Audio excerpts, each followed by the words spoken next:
Kemudian saya mau tanya, kamu kenal nggak 7 terpidana itu?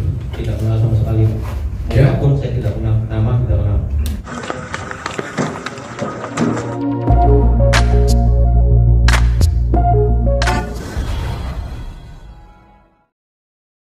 Namanya aja ya.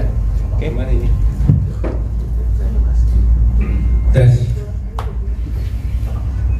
Baik, terima kasih teman-teman wartawan semuanya. Hari ini dengan Pradi ingin menyampaikan banyak hal perkembangan kasus Vina. Di sini sudah kami bersama-sama dengan seseorang yang luar biasa, bukan pengacara, tapi bekerja melebihi daripada pengacara ini. Kang Deddy, terima kasih nih Kang Deddy, luar biasa nih Kang Deddy. Saya bilang kalau dulu ada kasusnya Jessica Wongso, kalau Kang Deddy ada pada waktu itu mungkin sudah banyak bisa dituntaskan dalam kasus ini, karena Kang Deddy ini bertindak sebagai seorang lawyer, ya seperti lawyer dan juga seperti private investigator yang luar biasa. Teman-teman semuanya, kita sudah mengikuti perkembangan kasus Vina sedemikian rupa. Di media terjadi debat yang luar biasa. Ada yang mendukung si A, ada yang mendukung si B, ada yang mendukung si C. Ada yang mengatakan ada pihak penyidik yang salah, ada yang mengatakan pihak terpidana yang salah. Pradi mengambil posisi tidak mencari siapa yang salah dan siapa yang benar, tapi posisi yang kita ambil adalah kita ingin menegakkan kebenaran. Itu posisi yang Pradi. Itu sebabnya Pradi bekerjasama dengan Kang Deddy, dan di sini ada teman-teman saya, ada Pak Gendung, ya, ada Kang Yana, ada Pak Ruli Penggabean dari Bandung, ada juga Pak Jutek ini yang selalu bekerja keras, ada Pak Duyanto, ada Bostam, ada Eli, ada Rilen, ada Asidoni, ini ketua PBH Pradi Pusat, ya, Indonesia ini dia. Ada juga apa lagi? Ada Riri. Nah, ini Riri yang selalu pasti sudah sering kenal sama para wartawan semuanya. Jadi itulah yang posisi yang diambil oleh Pradi, mengambil posisi untuk menegakkan kebenaran, karena kami kedatangan pada waktu itu, pada mulanya kami itu tidak inform dalam kasus ini karena ada beberapa pengacara yang sudah turun tangan. Tapi ketika keluarga daripada terpidana datang kepada kami melalui Kang Deddy, kami betul-betul sungguh-sungguh kaget dan luar biasa. Di mana akhirnya kami menemukan suatu, belum kesimpulan pada itu, tapi arahan, satu pendekatan yang saintifik kami lakukan. Kami punya keyakinan berdasarkan bukti-bukti yang disajikan kepada kami bahwa ternyata ada bahwa sebenarnya terpidana ini tidak layak dihukum. Kami tidak meyakini bahwa mereka itu bersalah dengan beberapa fakta hukum yang sudah ada. Dan sebelumnya teman-teman juga sudah melihat bahwa kasus ini berkembang dan ada dan menjadi sampai ke pengadilan dan sampai orang ini dihukum. Itu bermula dari kesaksian dari 3 orang, yaitu namanya satu Aep, kedua adalah Liga Abar, ketiga adalah Dede. 3 orang inilah yang memulai cerita ini. Kalau 3 orang ini tidak bercerita dan membuat kesaksian, gak ada kasus ini. Kasus pembunuhan itu tidak akan ada. Ini loh, tanpa adanya cerita dari kasus yang 3 orang ini, tidak ada benang merahnya, tidak ada bukti-bukti, dan tidak ada cerita tentang adanya pembunuhan daripada almarhum Eki dan Vina. 3 orang inilah yang bercerita tentang semua adanya pelemparan, pengejaran, adanya bambu dan sebagainya, termasuk adanya samurai, batu yang dilempar dan sebagainya.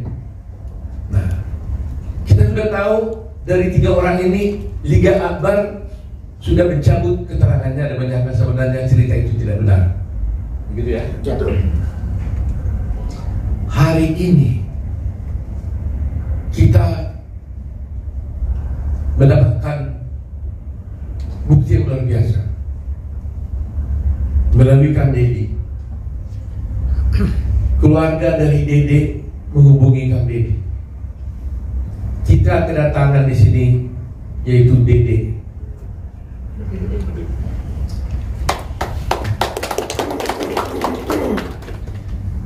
Kalau tidak ada Dede ini, tidak akan ada cerita pembunuhan Vina, almarhum Vina dan Eki. Tapi karena mereka inilah dulunya yang memberikan keterangan palsu, bersaksi palsu, maka akhirnya 7 terpidana itu dihukum. 8 ya. Mereka inilah yang bercerita seakan-akan ada pelemparan batu, seakan-akan ada kejar mengejar, karena ada bambu, pelemparan batu, yang mengesankan bahwa ada akhirnya peristiwa pembunuhan terhadap almarhum Vina dan Eki karena kesaksian palsu mereka. Tapi berdasarkan keterangan yang diberikan kepada kami, dan dia nanti bisa kita tinggal cerita bahwa dia ternyata melakukan perbuatan itu karena terjebak sama air, di mana air mengajak dia ke kantor polisi yang tadinya dia tidak tahu tujuannya apa. Sesampai di kantor polisi, ternyata dia disuruh memberikan keterangan palsu. Dia diarahkan oleh Aib bersama-sama Rudiana, nanti kita dengar sendiri, untuk menceritakan suatu peristiwa yang dia sendiri tidak tahu dan tidak pernah ada. Kepadanya diberitahukan nama-nama daripada 7 terpidana ini, yang pada mulanya dia dan yang sebenarnya dia tidak tahu siapa ini 7 terpidana ini, karena dia juga tidak kenal dengan orang itu. Akhirnya dia bercerita tentang cerita-cerita yang sudah dikemas, diarahkan oleh Aib dan juga oleh Rudiana menurut keterangan dia. Nah, karena itu, sebelum kami sampai kepada kesimpulan dan tanggapan nanti, agar tidak ini salah, kami mau tanya dulu kepada Dede dan para rekan wartawan. Betul Dede? Bagaimana ceritanya? Bisa saudara cerita? Bagaimana ceritanya Dede sampai bisa bercerita tentang adanya pelemparan itu? Saya tanya dulu biar berurut ya. Kamu kerja di mana Dede? Cucian mobil Pak. Pada waktu itu ya? Ini pada waktu 2016 ya? Cucian mobil ya? Udah berapa lama kerja di sana? Kurang lebih 1 bulan. 1 bulan. Pada tanggal 27 Agustus 2016, kamu berada di mana? Posisi tidak masuk kerja Pak. Tidak masuk kerja? Tidak. Karena apa? 27 Agustus saya masuk kerja Pak. 27 Agustus masuk kerja. Kemudian tanggal 28 Agustus? 28 Agustus saya masih masuk Pak. Masuk. 29? Masuk Pak. Masuk ya. Kemudian saya mau tanya, kamu kenal nggak 7 terpidana itu? Tidak kenal sama sekali Pak. Ya? Pun saya tidak kenal, nama tidak kenal. Muka tidak kenal, nama tidak kenal. Sama sekali tidak kenal. Sama sekali tidak. Ya. Kapan kamu bertemu dengan Ayah? Pada saat itu Pak, kerja. Di kerjaan saya mengenal Aep di kerjaan. Oh, Aep itu juga bekerja di sama kamu. Iya, di situ. Nah, coba ceritakan bagaimana ceritanya Aep mengajak kamu ke kantor polisi. Awal mulanya malam Pak, Aep menelpon saya dan mengajak saya ke Polres. Tanggal 2 September. Tanggal 2 September. Malam hari. Sekitar jam 7-an. Saya Terus? antar lah, saya mikirnya kan Aep orang rantauan Pak. Karena nggak tahu daerah situ, saya antar ke Polres. Nah setelah dalam Polres saya tanya, mau ngapain kesini? Katanya buat keterangan saksi anaknya Pak Rudiana yang meninggal. Nah setelah itu saya tanya, emang mau ngapain kan? Kita tidak tahu peristiwa itu. Nah udah katanya nanti saya arahin, saya ikutin apa kata saya, katanya. Dia bilang gitu. Nah terus Pak Rudiana datang lah. Saya tanya ke Pak Rudiana juga, Pak Rudiana mau ngapain? Buat keterangan apa? Saksi anak saya meninggal. Nah disitulah diceritakan. Saya nongkrong di warung. Kalau warung kan bener Pak, warung malam hanya membeli rokok. Cuman ada segerombolan anak nongkrong, pelemparan batu, bambu, pengejaran, segerombolan motor ada di situ. Sebenarnya nggak ada Pak. Sudah diceritakan sebelum masuk BAP, sudah diceritakan. Jadi sebelum kamu bertemu dengan Rudiana, kamu kan diajak oleh Rudiana telepon katanya kan? Bukan saya ditelepon Pak. Saya ditelepon dengan Aep Pak. Ditelepon oleh Aep. Kamu diajak ke kantor polisi. Iya. Waktu kamu diajak ke kantor polisi, kamu tahu tujuannya untuk apa? Belum tahu Pak. Saya nanyanya pas sudah masuk ke Polres Pak. Di dalam. Apa katanya waktu kamu diajak ke kantor polisi? Ya saya tanya pas di dalam, mau ngapain di sini? Buat jadi saksi anaknya Pak Rudiana. Enggak, sebelum. Oh saya nggak pernah nanya Pak. Cuma nggak nanya Pak. Oh, diajak aja. Oh, kalau antar saya ke kantor polisi. Iya. Oke, setelah saya antar kantor polisi, Ya, apa yang terjadi? Ya saya tanya, buat mau ngapain di sini? Buat keterangan saksi. Saksi siapa? Pak Rudiana yang anaknya meninggal. Oh, itu kata Aep. Iya.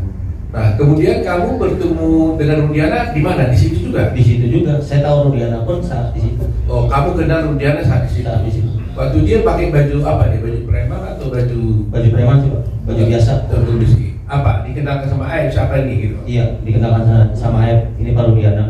Nah, dikasih tahu ini Pak Kasih tahu Rudiana, sama Aep. ini Pak Rudiana. apa lagi? Bapaknya Aep. Diberitahu nggak dia polisi? Diberitahu dia Oh, polisi. ini polisi. Gitu. Polisi. Jabatannya diberitahu pada waktu itu. Diberitahu intel narkoba. Oh, tentang narkoba katanya. Diberitahu gitu ya. Diberitahu. Nah, atas apa kata Aep kepada kamu? Ya saya bilang ke Pak Rudiana juga pada situ. Pak, buat jadi saksi apa? Anak saya meninggal. Nah, sedangkan saya tidak tahu kejadian itu. Dan saya pun tidak kenal nama-nama dan muka, dan peristiwa itu emang tidak tahu sama sekali Pak. Nah, terus apa kata Rudiana? Kata Aep Rudiana, dia bilang Pak, ya udah ntar saya kasih tahu katanya.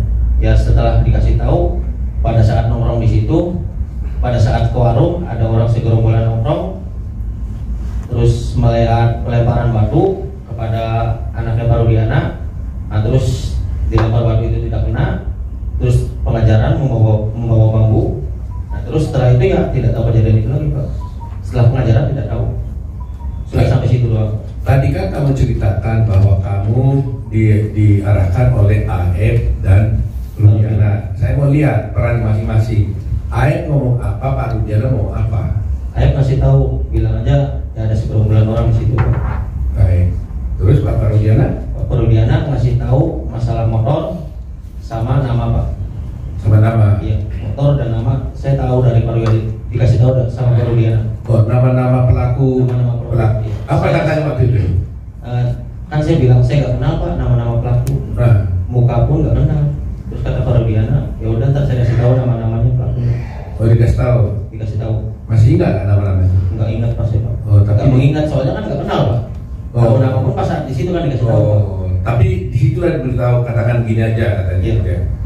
Nah, sekarang setelah diarahkan oleh Aep dan Rudiana, lantas siapa yang melakukan buat BAP-nya? Mereka Rudiana juga? Bukan Pak. Oh, bukan. Bukan. Siapa?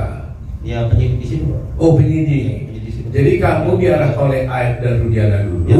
setelah itu baru di BAP oleh penyidik yang lain. Iya. Oh. Jadi penyidik yang lain ini nggak pernah mengarahkan kamu lagi loh. Nggak pernah Pak. Dia mengarahkan justru di si Rudiana dan lainnya gitu. Sebelum masuk itu Pak. Ya karena memang selalu terjadi begitu kan, yang mengukuli dengan yang menyidik kan selalu beda. Supaya yang menyidik, kalau upaya menyidik ditanya pernah kamu dipukuli penyidik, pasti nggak pernah mengukuli, tapi dipukuli dulu sebelumnya duluan. Kira-kira begitu cerita-cerita film yang kita nonton lah gitu ya. Ya, kira-kira begitu ya. Nah, ini sekarang diarahkan oleh ini. Jadi penyidiknya tidak pernah mengarahkan, tapi sudah diarahkan oleh Rudiana dan begitu ya. Nah, kemudian setelah itu terjadi di BAP. BAP seperti biasa Pak. Ditanya Aja ya, ditanya. Kamu ceritakan seperti yang diarahkan itu. Seperti yang diarahkan sebelum masuk. Ya, saya mau tanya, kenapa kamu mau? Sebenarnya hati saya mas sebenarnya nggak mau Pak. Kan saya juga sudah bilang Pak, saya tidak tahu kejadian itu sama sekali dengan AF dengan Pak Rudiana. Nah pada saat itu kan saya rakyat kecil Pak, saya nggak ngerti hukum, sekolah pun saya hanya SMP. Ya saya merasa takut Pak, sudah di dalam. Saya bisa apa di situ Pak? Ya tapi kan pokoknya kan kamu kan nggak merasa berbuat, kenapa nggak nolak aja? Apa kamu diiming-iming? Tidak ada sama sekali Pak, diiming-iming. Enggak. Tidak ada sama sekali. Tapi kok kan orang bertanya, kok semudah itu kamu langsung diajak ya ini langsung kamu mau gitu? Kenapa? Apa maunya pun kan karena tidak tahu bahwa mau ke situ kan diberi buat kesaksian anaknya Pak Rudiana Pak. Mungkin kalau saya tahu, ayah ngasih tahu sebelum masuk Polres, saya nggak mau Pak. Ya tapi setelah di dalam Polres, terus kenapa jadi kamu mau? Karena takut Pak. Takut sama siapa?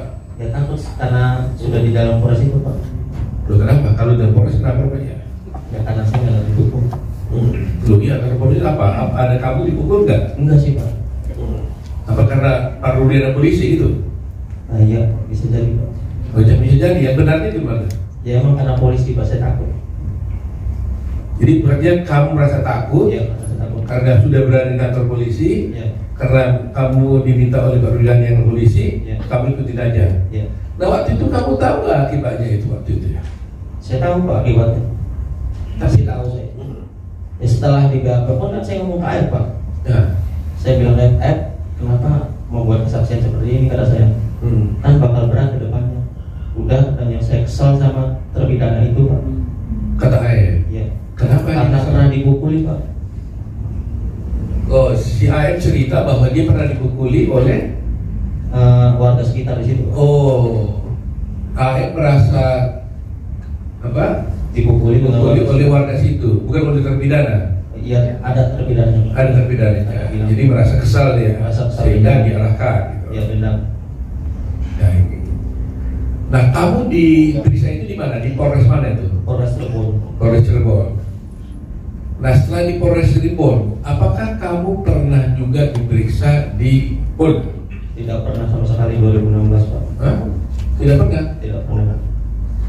Tetapi di sini kita lihat ada berita acara kamu juga ada di Polda. Jadi di sini ada wartawan, kita lihat ya.